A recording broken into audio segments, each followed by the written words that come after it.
In TTRPGs, spells have a very limited use, where you can only level them up in a sense of using a spell slot that is higher than the spell that you are trying to cast to just improve the damage, which is nice.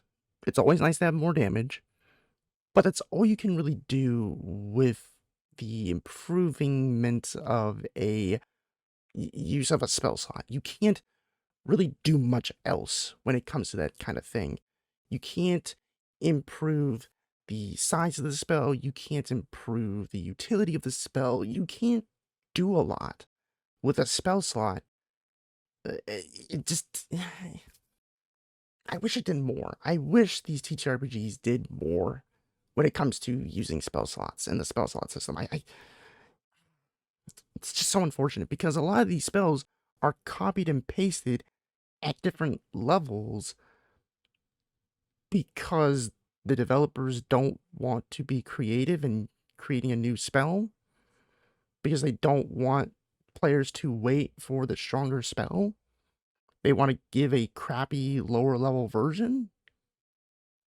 Like, I'm just boggled and I just can't wrap my head around that. I'm just like, come on. Whatever happened to the good old days of waiting 14 hours in line for a great game? Like, why would you settle for a crappy game? Oh my god, I remember those days, and now it's just, you just wait at home and press download. Oh my god. But anyways, welcome on in everyone. I'm your Hobby, and I am the creator and the designer for Project Ichor, a brand new TTRPG that'll be coming. I have no idea when it'll be coming. I don't know when. We're just now doing the very first alpha playtest right now. Yeah. So it's going to be a long while before things take into effect. But anyways, I want to share with you what's in store when it comes to the magic system's spells. What can they do? The fun, the creativeness, the lack of counter spells. What? Yeah, there's no counter spells in this game. You're countering spells by using their opposites, their polar opposites, or just something that's stronger or more unique that has certain utility to block things or move them to the side. That's right. No counter spells. No more full counter Meliodas style. I'm done with that. Done. I'm not dealing with that anymore. So, what is the first thing that spells can do, or a caster can do with spells? Well, let's get into it. Casters, whether a half caster or a full caster, have a specific amount of spells that they can hold, and a specific amount of mana points they can have. Mana points do replenish over time if you do use some. Depending on how many you use will determine on what kind of rest you need to take. So if you use 5 out of 10, take a short rest. If you use 3 out of 5, take a short rest. But if you use 4 or 5 and you have no mana points left, you're going to need to take a long rest. So it really does depend. The rules as written say that if you use up half of the mana points you have, you do need to take a long rest. But if you use up less than half, then you take a short rest. Some spells require mana points to be cast. Some don't. And what I mean by that is there are two types of spells. There are spells that are labeled as base spells, and then there are spells that are just plain normal, like the normal type of spell. They don't particularly have an element associated with them. They kind of just do a typical damage type, like piercing, slashing, that kind of stuff. They're not as um unique as some of the other spells. And what I mean by that is base spells are determined on their element. Kind of. All elemental typed spells are base spells because they can be turned into different spells. Oh yeah.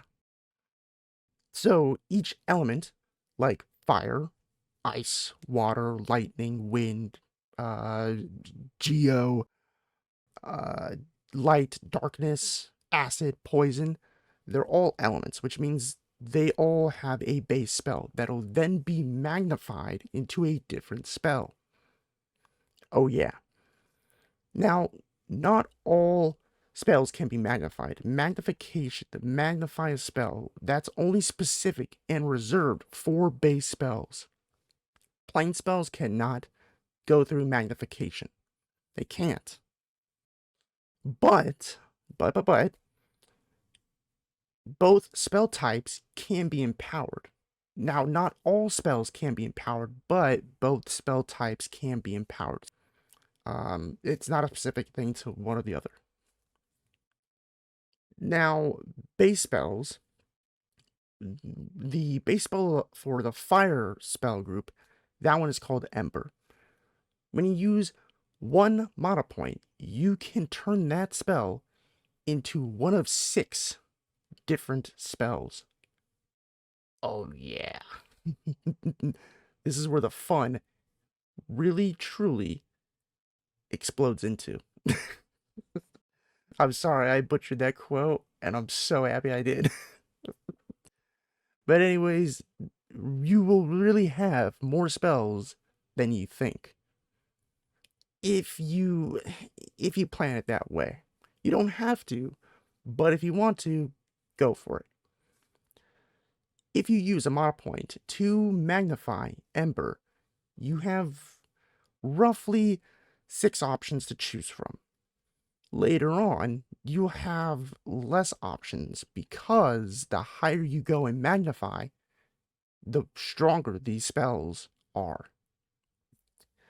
Now, there's Magnify 1, Magnify 2, Magnify 3, all the way up to Magnify 8, which means when it says Magnify 1 or Magnify 5, it tells you how many mana points you need to use in order for the Magnify spell.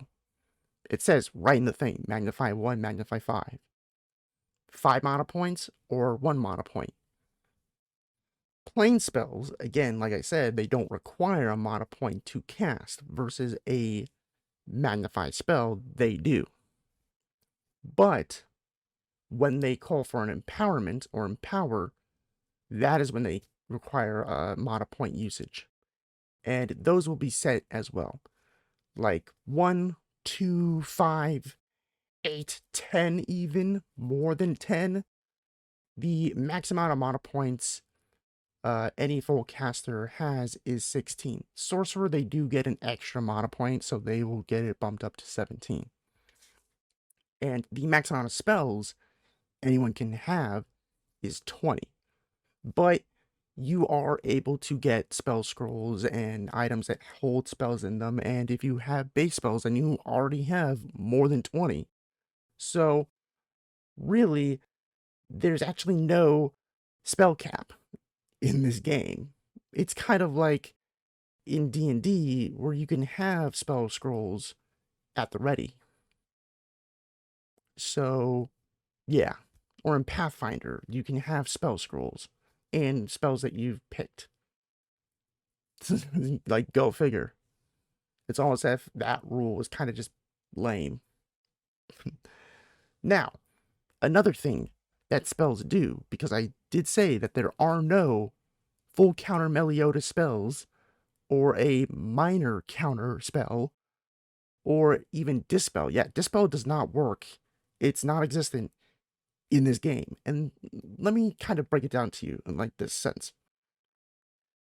How do you, in a world where breaking the laws of physics, breaking the rules of physics, and biology even, all that stuff, how do you stop someone where breaking those laws is normal? How do you stop that?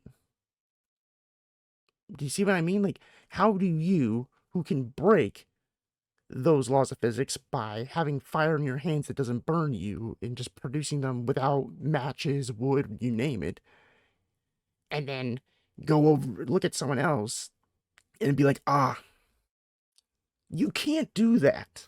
and then just they just stop, like their magic is gone. Like how do you do that? That doesn't make any sense. Like that's like what? Like how does that happen? Without the use of counterspells and dispelling magic, there is a way to kind of do those things, but in a more reasonable, creative, and logical way of doing it.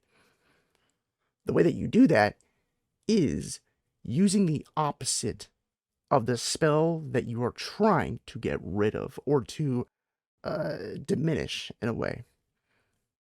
How does that look? Well, for starters, basically think of spells as you think of potions, poisons, and other sciencey liquids and all. They're chemicals. Think of them like chemicals. If there are people using water spells and they have a water sword or some kind of watery magical effect around them, I want you to surprise them, to shock them with some electrifying spell work. Yeah, um, thunderbolt them and watch them do the Irish jig or something because they have water magic, and we all know what happens when water and electricity go together. Not fun. It's not fun at all.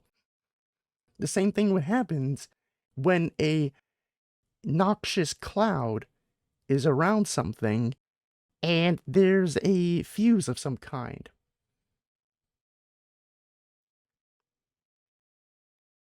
Do you see where I'm going with this? You can be a mad scientist sorcerer or a mad scientist apothecary, because there is an apothecary subclass for the Hosai, which is the healer. Like, go with it. If you want to be the protector of the forest through the dryad, and, well, dryads are half casters, and you just want to really screw with people and just be like, hey, um, I really studied the nature of magic and magical nature and all that stuff. Um, yeah, pine trees and lightning bolts, they kind of go together, but in a different way that you are thinking about. Like, this is my way of saying counter. Go ahead and counter all you want. Because in the end, it's all just one big chemical reaction. One big chemical keg with a fuse that is waiting to be ignited. Like, go for it. Be as creative and out of the box thinking as you want when it comes to this spell system. I really want this to happen because I see magic as this unique and fantastical and just phenomenal thing that should be seen as, you know, a, powerful, strong, untamed, uncontrollable, unique, and dare I say it, overpowered. And if you think about it, so are martials, because let's face it, has anyone ever seen someone use a sword in such a way that it just bursts into flames? Or causes someone to burst into flames because they strike them so hard? Like, come on. I want the casters to feel like a caster, to feel important, to feel meaning in their role as a spellcaster. That's what I want. I hope this covers it. There are to be there might be some changes here and there when it comes to certain things reacting to things, mono point usage, spell count usage, and all that stuff. There's gonna be some tweaking here and there, so I will make an update video if and when those things will happen. Most likely they will happen, so when those things happen, I will make an update video. But with that said, thank you so much, and as always, Viking, score!